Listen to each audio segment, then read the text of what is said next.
새로운 한 해가 시작되었습니다. 우리 다시 한번 옆 사람과 인사 한번 하겠습니다. 새해 복 많이 받으세요.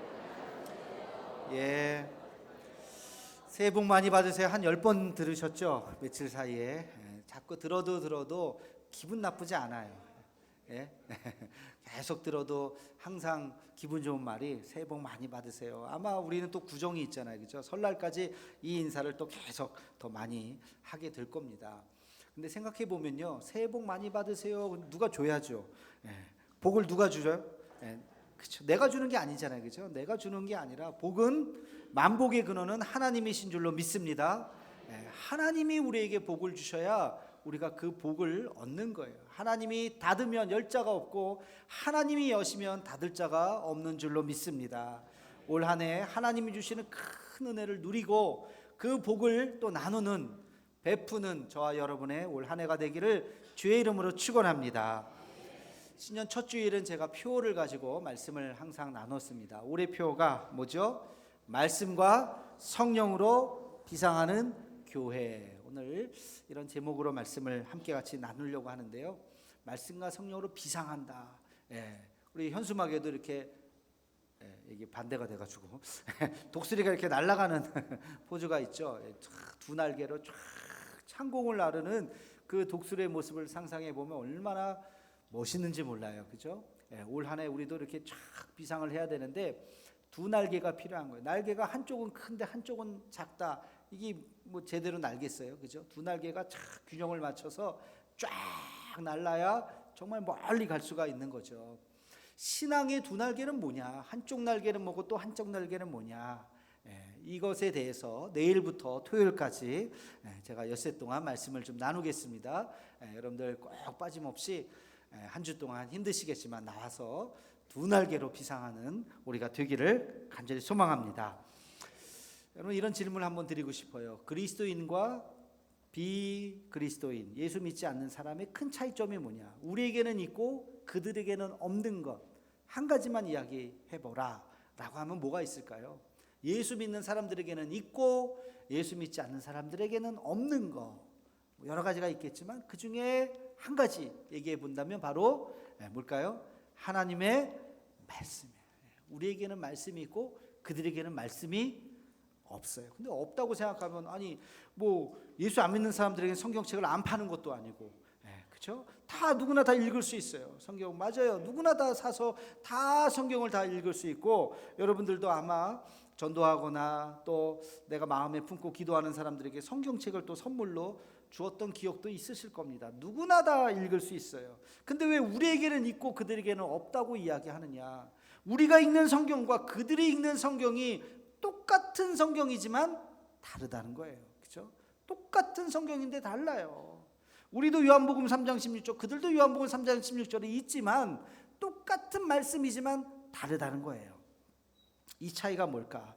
여러분, 예수 안 믿는 사람들도요, 성경을 읽고 잘 압니다. 그걸 알아야 문화를 이해할 수 있고 역사를 이해할 수 있기 때문에 그래요.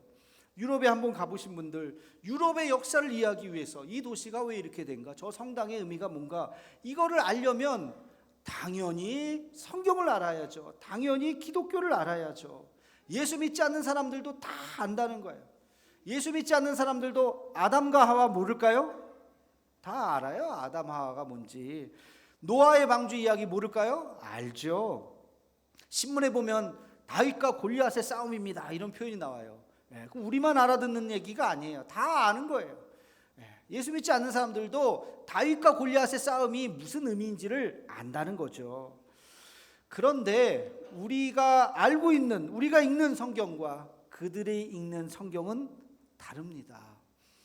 자, 먼저 오늘 말씀에 보면 그 차이가 무엇인지를 잘 얘기해 주고 있어요. 우리 함께 같이 오늘 본문 말씀 16절, 17절 말씀을 함께 읽겠습니다. 시작.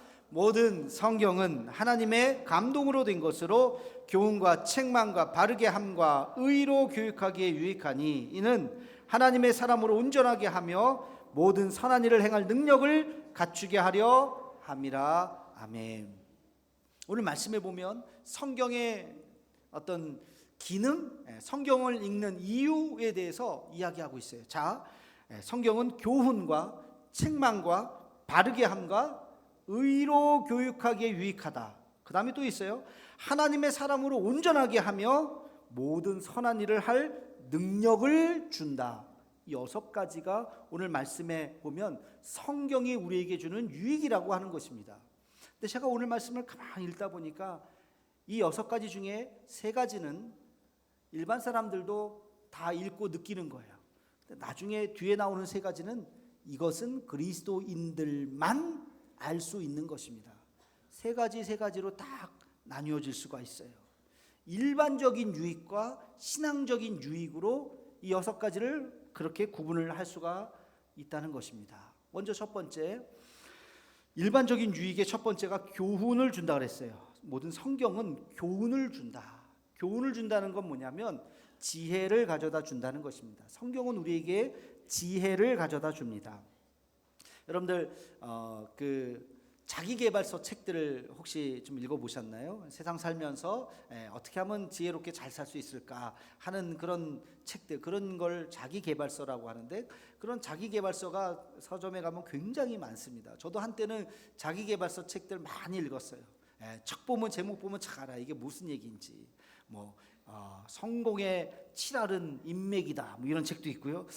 별의별 책들이 많아요. 근데 그 책의 효시와 같은 제일 첫 번째, 자기계발서의 제일 첫 번째라고 말할 수 있는 책이 무슨 책이냐면 1952년에 나온 노만 빈센트 필 박사님이 쓴 적극적 사고방식이라고 하는 책이 있어요. 이거는 자기계발서의 교과서와 같은 책이에요. 이 책이 나온 이후에 1950년대 미국이 굉장히 공황 이후에 힘들고 어려웠을 때 그분이 나와서 이 책을 씀으로써 미국이 굉장히 할 수 있다, 하면 된다, 그 정신을 가지고 미국의 전성기를 이끌었던 정신적인 지주의 역할을 했었던 책이 바로 이 적극적 사고방식이라는 책이에요. 근데 이 노만 빈센트 필 박사님이요, 목사님이에요. 목사님. 이분이 성경을 읽다 보니까 교인들에게 할 수 있습니다, 하면 됩니다, 하나님이 우리에게 능력을 주십니다, 이런 이야기를 하는데, 이게 교인들만 들어선 될 얘기가 아니다, 우리 민족 다 같이 들었으면 좋겠다 해서 쓴 책이 바로 이 적극적 사고 방식이라는 책이에요. 그 이후에 그런 유와 같은 책들이 굉장히 많이 나왔어요. 여러분, 긍정의 힘이라는 책도 있어요. 그죠? 우리 시대에 히트했던 책이에요. 이런 것도 다 비슷한 책이에요. 그분도 다 목사님이에요. 그러니까 이런 모든 책의 교과서가 어디냐면 바로 성경이에요. 성경은 우리에게 힘을 주고 능력을 갖게 하고 또 지혜를 줍니다. 그런 책들이 바로 자기계발서 책이에요. 이런 책들을 우리가 쭉 읽다 보면 세상을 살아가는 반짝반짝한 아이디어가 날 수가 있어요. 또 인문학적인 성경 읽기라고 하는 그런 운동이 있습니다. 성경을 하나님의 말씀이 아니라, 하나님의 말씀은 모르겠고 이거를 읽다 보면 여러 가지 우리에게 어떤 통찰력을 가져다 준다. 그래서 인문학적으로 성경을 읽으려고 하는 많은 사람들이 있습니다. 실제로 구약 성경은 이스라엘 민족의 이야기예요. 이스라엘 유대인들의 사상을 헤브라이즘이라고 합니다. 헤브라이즘의 정신이 가장 잘 나온 것이 성경이죠. 신약 성경으로 가면 로마 시대예요. 로마 시대의 철학은 헬레니즘 사상입니다. 이 헬레니즘 사상이 또 바울의 신학을 통해서 가장 많이 나온 것이 또한 성경이에요. 그러니까 성경을 읽으면 서양 문화를 지탱하고 있는 두 기둥, 헤브라이즘과 헬레니즘이라고 하는 이 두 기둥의 철학적 근원을 여기서 찾을 수가 있어요. 모든 사상 체제의 중심에 바로 이 성경이 있는 것이에요. 그래서 인문학적으로 이 성경을 읽는 사람들이 있습니다. 이스라엘 민족 해방사라고 하는 오래된 책이 있는데요. 이 책은 굉장히 많은 사람들에게 영향을 줬어요. 이 유대인들이 출애굽을 한 것이 이스라엘 민족을 자기의 민족을 해방했다고 하는 그런 관점으로 쓴 것입니다. 이 책의 영향을 가장 많이 받은 사람이 누구냐면 바로 칼 마르크스예요. 칼 마르크스가 누굽니까? 공산주의 사상을 체계화시키고 그것을 실천했던 사람 아닙니까? 여러분, 칼 마르크스는요, 유대인입니다. 그의 할아버지가 아주 유명한 유대의 랍비예요. 그러니까 구약의 율법에 아주 통달했던 사람이에요. 그런데 그의 아버지 때 독일로 와서 이민을 옵니다. 그리고 독일에서 그들은 개종을 해요. 루터교로 개종을 해요. 그래서 칼 마르크스도 어렸을 때 세례를 받고 루터교 교인이 됩니다. 성경을 읽어요. 신약 성경을 읽습니다. 그리고 사도행전을 통해서 굉장한 아이디어를 얻어요. 사도행전에 보면 모든 사람들의 물건이 자기 것이라고 얘기하지 않고 함께 같이 공동체 생활을 하면서 일종의 초기 공산주의 사회를 건설하게 되죠. 칼 마르크스가 거기서부터 착안을 해서 공산주의 사상의 이론을 만들기 시작했던 것입니다. 여러분, 이 성경은 그래서 굉장히 우리가 지금 이야기했던 모든 것의 근원이 이 안에 들어와 있어요. 우리 대한민국의 큰 어른이라고 이야기하는 돌아가신 이어령 선생님, 여러분들 다 아실 텐데요. 이분이 젊어서 하나님을 알지 못했습니다. 성경은 여러 번 읽었어요. 성경에 대해서 아주 통달할 정도로 읽었어요. 그러나 그는 이야기합니다. 내가 젊어서 성경을 여러 번 읽었지만 성경에서 생명을 발견하지 못했다. 그러나 나중에 후대에 그분이 예수님을 믿고 하나님을 믿고 세례를 받고 신앙인이 된 다음에 다시 성경을 읽었더니 성경에서 생명을 발견할 수 있더라. 그 전에 읽었던 성경과 그 이후에 읽었던 성경, 똑같은 성경이지만 어쩌면 이렇게 성경이 다른가 하는 것을 그가 나중에 깨달았다는 거예요. 여러분, 성경이라고 하는 것이 우리에게 똑같은 성경이지만 전혀 다르게 읽혀진다고 하는 것을 우리가 깨달아야 됩니다. 그래서 성경은 교훈을 준다, 지혜를 주는 책에 머물 수도 있다는 것이에요. 그 다음에 책망을 준다 그랬어요. 어떤 사람에게는 성경이 자기 반성의 책이기도 합니다. 성경을 보면 수많은 사람들의 스토리가 나와요. 그냥 읽는 것이 아니라 자기를 투영해서 읽어요. 알고 이 사람도 이렇구나, 저 사람도 저렇구나. 그럼 다윗의 범죄를 보면서 어떤 생각을 하십니까? 이런 못된 사람이 있나? 다윗이 원래 이렇게 못했습니까? 아니잖아요. 위대한 다윗 아닙니까? 그럼에도 불구하고 위대한 인간조차도 이런 자기의 욕망에 사로잡혀서 죄를 지을 수 있는 나약한 것이 바로 우리 인간이구나, 그렇게 나약한 것이 바로 나 자신이구나 하는 것을 깨닫게 된다는 거예요. 그래서 성경에 나오는 수많은 인물들을 보면서 자기 자신을 투영하면서 자기 반성, 그걸 자아성찰이라고 그러죠. 자아성찰의 기회로 삼는다면 굉장히 지혜로운 사람이겠죠. 그럼 베드로가 3번 부인했던 그 장면, 베드로는 절대 내가 예수님을 떠나지 않겠습니다 했지만 예수님이 십자가에 달려 돌아가시는 모습을 보면서 3번 부인하고 도망가지 않습니까? 그의 그 결심은 진심이었어요. 거짓말이 아니었어요. 그러나 그 결심이라고 하는 것이 인간에게 얼마나 의미 없는 것인가, 인간에게 얼마나 나약한 것인가. 그러면 작심삼일 하지 않습니까? 올해도 어떻게 3일 지났는데 계속 하고 계시나요? 뭔가 좀 해야지 했는데 그 마음은 진심일 거예요. 저도 6시에 우리 아내한테 여보 나 오늘 저녁 안 먹어 딱 질러버려요. 그리고 9시에 뭐 없어? 바로 막 냉장고가 다 그러게 아까 먹지. 그러게 말이야. 그리고 또 뭔가를 주섬주섬 먹는 나의 모습을 보면서 인간의 결심이라는 것이 얼마나 나약한가를 다시 한번 생각을 합니다. 여러분, 그 베드로가 주님을 떠나지 않겠습니다 그랬지만 그 결심이 얼마나 허망해요. 그러면서 우리 자신을 다시 되돌아보는 거예요. 우리 자신을, 우리가 얼마나 나약한가. 이게 성경이 주는 유익이라는 거예요. 그러나 이것도 본질이 아니에요. 자, 3번째 무슨 유익이 있느냐? 바르게 한 것이 무엇인가를 바르게 함과 그랬어요.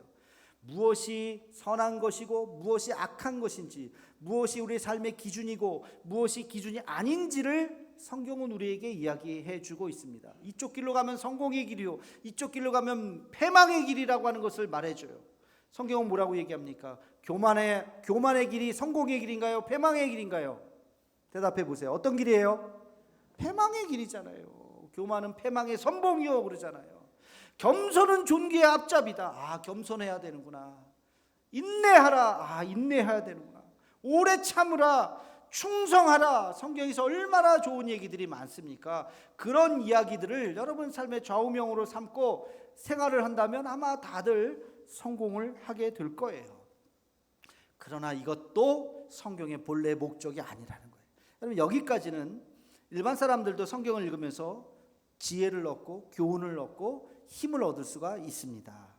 그런데 성경의 본질적인 하나님께서 우리에게 성경을 주신 이유가 무엇이냐? 그 다음에 있습니다. 그 다음에 어떤 말이 있습니까? 의로 교육하기에 유익하니 그랬어요. 의로 교육한다고 하는 것이 뭘까? 의로 교육한다고 하는 것이 단순히 정의를 너희가 깨달아야 된다, 정의롭게 살아야 된다 라고 하는 말이 아니라, 여기서 말하는 의는 하나님의 의입니다. 하나님의 의, 하나님의 공의. 하나님의 공의가 이 땅에 어떻게 실현이 됐습니까? 예수 그리스도의 십자가로 실현이 된 거예요. 하나님의 공의는 예수 그리스도의 십자가로 실현이 된 것입니다. 가장 성경의 아이러니한 것이 하나님의 아들이라고 얘기하는 예수 그리스도께서 가장 끔찍한, 가장 잔인한 형벌인 십자가형을 받고 돌아가셨다고 하는 이 사실이에요. 이거를 설명할 길이 없어. 아니, 그분이 하나님의 아들이라며, 죄가 없다며. 근데 어떻게 그렇게 끔찍하게 십자가에 달려 죽어? 이거를 설명해야 돼요. 이거를 설명하기 위해서 이것이 바로 하나님의 의다, 하나님의 공의다.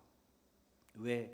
모든 인간의 죄를 사하시기 위해서 인간 대신 예수님께서 십자가에 달려 죽으셨다. 이것이 죄를 사하기 위한 하나님의 공의, 하나님의 방법이라고 하는 것을 십자가를 통해서 말씀해 주셨던 것입니다. 여러분, 이것을 깨닫는 것이 바로 이것을 깨닫는 것이 신앙이에요.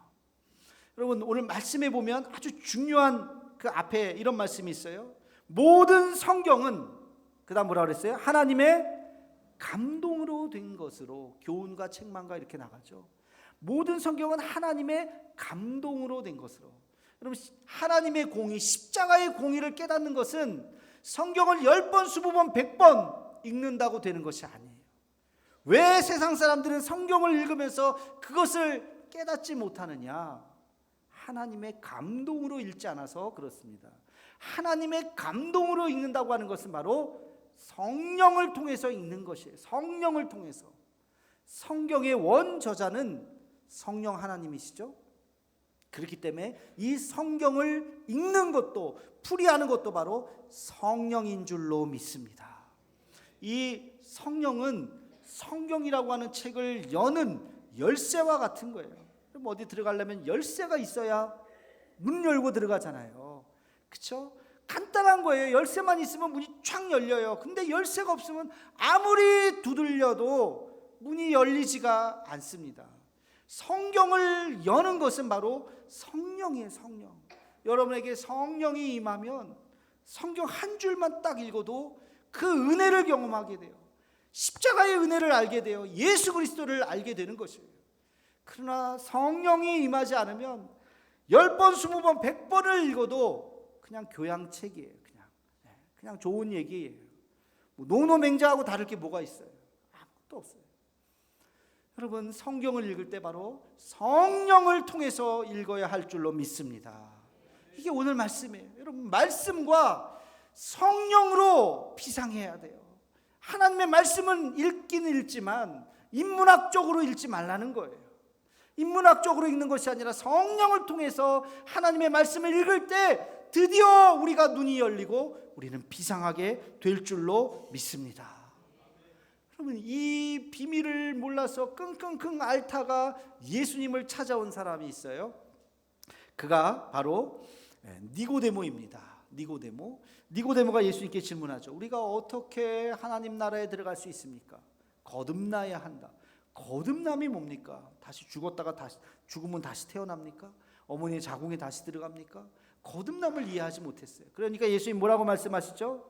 사람이 물과 성령으로 거듭날 수 있다. 그래야 하나님 나라에 들어간다. 물과 성령이라고 하는 것을 이야기하셨어요. 물이라고 하는 것은 물 세례요. 성령이라고 하는 것은 성령 세례입니다. 성령을 경험해야 다시 거듭날 수가 있어요. 여러분, 이것이 바로 하나님의 사람으로 온전하게 되며 라고 하는 말의 의미예요. 우리가 예수 믿으면, 성령이 우리에게 임하면 하나님의 말씀이 읽혀지고 그 다음에 나타나는 것이 하나님의 사람으로 온전하게 되는 것입니다. 다시 말하면 하나님의 사람으로 거듭나는 거예요. 하나님의 사람의 눈으로 세상을 바라보게 되는 것입니다. 제가 여러분에게 질문 한번 해볼게요. 여러분 거듭나셨습니까? 여러분 정말로 하나님의 사람이 되셨습니까? 아멘 소리가 안 나네요. 억지로 하실 필요는 없어요. 진심으로 내 마음속에 우러나와서 나야 돼요. 자, 그러면 내가 진짜 거듭났는지, 내가 진짜 하나님의 사람인지 알 수 있는 질문이 하나 있습니다. 그게 뭐냐면 여러분은 과연 무엇으로 기뻐하십니까? 하는 질문이에요. 여러분 무엇으로 기뻐하십니까? 무엇 때문에 사십니까? 나는 여전히 땅의 것에 집착한다면, 물질에 집착한다면, 내 인생 최고의 목표는 100억이야 200억이야 성공하는 거야 라고 생각한다면, 우리 자식들에게 너 빨리 성공해야지, 너 돈 많이 벌어야지 라는 것에, 좋은 대학 가야지, 거기에만 우리가 관심이 있다면 죄송하지만 거듭난 사람이 아니에요. 땅의 사람이. 하늘의 사람은, 거듭난 사람은 땅의 것에 집착하지 않습니다. 땅에 살기 때문에 땀 흘려 일하긴 하지만 있으면 감사하고 없어도 상관없어요. 우리가 인기와 명예, 세상의 어떤 그 권력에 집착하지 않아요. 정말로 우리가 추구해야 되는 것이 무엇인가? 내 인생에서 가장 삶의 목표가 무엇인가? 그것은 오직 주의 영광을 위해서 사는 삶인 줄로 믿습니다.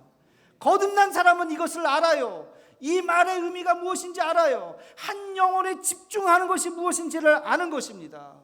주님 한 분이면 내가 충분합니다라고 고백할 수 있는 사람이 거듭난 사람인 줄로 믿습니다. 여러분의 기쁨의 근원이 뭡니까? 오늘 아침에 일어나서 왜 기분이 좋을까요? 내가 왜 기분이 좋지? 뭐 때문에? 지난 간밤에 주식이 올랐다는데, 집값이 뭐 올랐다는데, 뭐가 잘 됐다는데, 우리 애가 이번에 반에서 1등 했다는데, 그런 것 때문에 물론 기분이 좋을 수는 있겠지만 그런 것이 내 기쁨의 근원이라고 한다면 아직 거듭나지 않았다는 것이죠. 여러분 하박국이 그 이전에, 거듭나기 전에 왜 나에게 이런 불행이 있습니까? 왜 이런 어려움이 있습니까? 라고 하나님 앞에 따지면서 자기가 힘든 것만 계속 이야기했어요. 세상은 왜 이렇습니까? 하면서, 그러나 하나님께서 그에게 말씀하셨죠. 오직 의인은 믿음으로 말미암아 살리라 라고 하는 이 비밀의 말씀을 깨닫고 하박국 마지막 3장에 가면 뭐라고 이야기하죠? 나에게 무화과 나무 잎이 없고 감람나무에 열매가 없고 논밭에 식물이 없고 우리의 양떼가 없고 외양간에 송아지가 없을지라도, 아무것도 없잖아요. 난 여호와로, 그 다음 뭐예요? 기뻐하리로다. 난 구원의 하나님을 평생 동안 찬양하리로다. 할렐루야. 아무것도 없지만, 뭐 내가 기분 좋을 일 아무것도 없어요 지금. 그러나 오직 하나님 한 분만으로 기뻐합니다. 주님만을 찬양합니다. 왜? 내 안에 믿음이 있기 때문에, 나는 거듭났기 때문에 내가 이거 하나만으로도 평생 동안 주님을 찬양하겠습니다 라고 고백하는 것이 하박국 선지자예요. 이 고백이 있기를 주님의 이름으로 축원합니다. 올 한 해 뭐 안 된다 힘들다 그럴 수 있어요. 그러나 우리가 기도하면, 주님 내게 기쁨의 근원이 무엇입니까? 내가 무엇 때문에 기뻐해야 되고 무엇 때문에 감사해야 됩니까? 오직 여호와 하나님 한 분만, 주님이 내 안에 계시니 그것만으로도 만족합니다. 감사합니다. 이 고백을 하는 저와 여러분의 삶이 되기를 주의 이름으로 축원합니다. 오늘 말씀해 보면 성경을 주신 마지막 이유가 나와요. 그것은 모든 선한 일을 행할 능력을 갖추게 하려 함이라, 그런 말씀을 하셨어요. 다시 말해서 세상을 살아갈 수 있는 능력이 어디에서 온다? 어디에서 온다고요? 말씀. 하나님의 말씀을 깨달으면 그 말씀이 세상을 싸워서 이길 수 있는 능력이라는 것이에요. 여러분, 세상 사람들이 불화살을 막 쏴요. 막 여러 가지 힘들고 우리를 흔들고, 말로 또 뭐 비방으로, 또 실패와 절망으로 막 살다 보면 얼마나 힘듭니까? 그럴 때 딱 막아낼 수 있는 방패가 뭐냐? 그게 바로 하나님의 말씀이에요. 방패. 이 영적 전쟁에서 내가 그것을 무찌를 수 있는 이 검이 뭐냐? 그게 바로 하나님의 말씀인 줄로 믿습니다. 성경에 보면 하나님의 말씀을 이렇게 비유를 했어요. 껌껌한 밤에, 아무것도 보이지 않는 밤에, 아무것도 보이지 않는 밤에 거리를 한번 걸어보셨나요? 그때는요 발을 이렇게 탁탁 내딛지 못해요. 껌껌하며 무서워가지고 발을 내딛는 것이 아니라 질질 끌어요. 질질 여기 혹시 낭떠러지 아닌가, 여기 뭐 있지 않나 하면서 발을 이렇게 끌게 돼 있어요.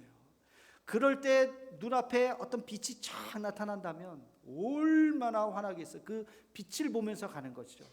하나님의 말씀은 어두운 세상의 빛이라 그랬어요. 빛이라. 하나님의 말씀을 붙잡을 때 우리가 좌로 우로 빠지지 않고 그 길로 곧게 걸어갈 수 있는 줄로 믿습니다. 이게 하나님의 말씀이에요. 저는 예수 믿은 다음에 하나님의 말씀이 나에게 생명으로 다가오는 것을 몇 번 깨달은 적이 있어요. 정말 말씀이 내 영혼을 소생시키시는구나. 저도 짧은 인생이지만 살아가면서 절망의 순간이 있었습니다. 실패하고 다 안 되고 힘들었을 때, 그럴 때 나는 이제 안 되나 보다, 내 인생이 여기서 그냥 종초해야 되나 보다, 포기해야 되겠다 하는 마음이 들었을 때 정말 한 줄기의 빛처럼 하나님의 말씀이 저에게 가슴에 확 다가왔던 말씀, 그 중에 제가 두 말씀을 함께 나누기를 원합니다.